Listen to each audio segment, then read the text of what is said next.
Hello, BookTube, and welcome back to Poetry Thursday. This is a little BookTube event, a handful of channels that read a poem on Thursday, and I read a poem and also talk about it at length, all from this one anthology, 20th Century American Poetry. We are moving closer and closer to a pivotal watershed moment, not only in 20th century American poetry, but in the history of poetry as a genre, in a publication sense, anyway. But we're not there yet. For now, we are at a poet who is also a great critic, Randall Jarrell, who was a friend to poets, a friend to everyone, a warm and wonderful person who was also a terrific critic. His book Poetry in the Age is rightly considered a classic and is reprinted, thankfully. Uh, and we're going to read two of his poems. One is a little longer than the other, and like the last time, we're going to read a poem from both sides of the divide that I'm talking about here. The divide hasn't happened yet in this volume, but let's start on the after side of the divide. We'll read a poem from 1960. Both of these poems are famous, one much more so than the other. This is called The Woman at the Washington Zoo. The saris go by me from the embassies, cloth from the moon, cloth from another planet. They look back at the leopard like the leopard. And I, this print of mine that has kept its color alive through so many cleanings, this dull, null navy I wear to work and wear from work, and so to my bed and so to my grave. No complaints, no comment, neither from my chief, the deputy chief assistant, nor his chief. Only I complain.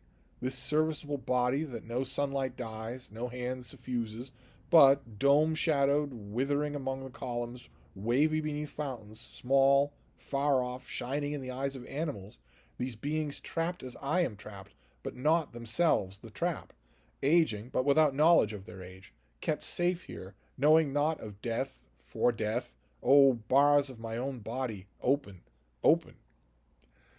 The world goes by my cage and never sees me, and there come not to me as come to these, the wild beasts, sparrows pecking the llama's grain, pigeons settling on the bear's bread, buzzards tearing the meat the flies have clouded.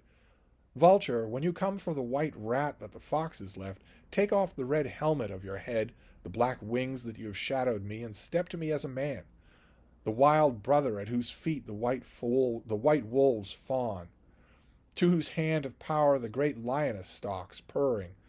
You know what I was, you see what I am, change me, change me. Okay.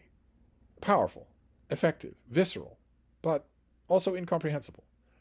On one level, a very thin level, a very slight level, we can sort of kind of think that the narrator is seeing animals at a zoo.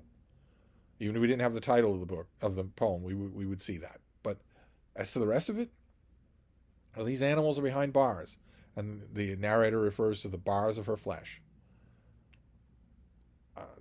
and wants to change from one to the other. There is no corresponding change with the animals in the zoo, but maybe with the animals that visit the animals at the zoo. You've got mice and pigeons and whatnot.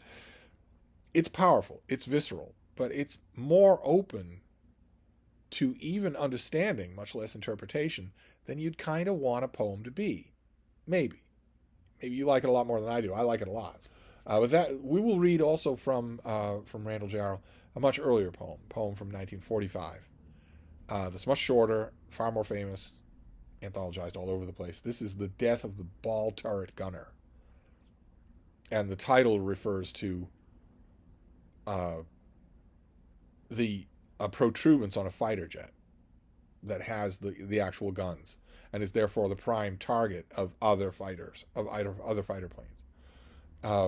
From my mother's sleep I fell into the state, and state is with a capital S. From my mother's sleep I fell into the state, and I hunched in its belly till my wet fur froze.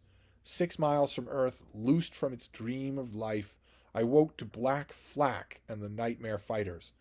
When I died, they washed me out of the turret with a hose. Again, extremely visceral, extremely effective.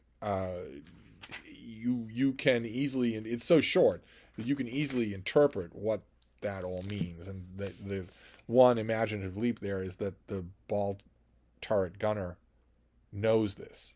He is, unlike the narrator in The Woman in the Washington Zoo, the narrator in this poem has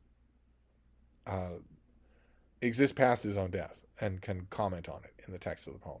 Both of these things are, I would argue, on the borderline of comprehension.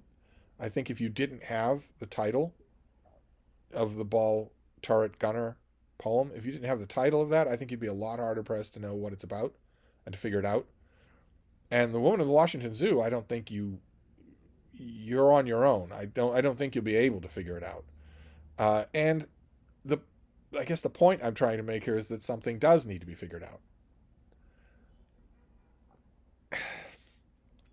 which we will get to. We will see. That will be far, far more prominent later on, but not for today. That's our poet for today, Randall Jarrell, who I can strongly recommend, but not as a poet.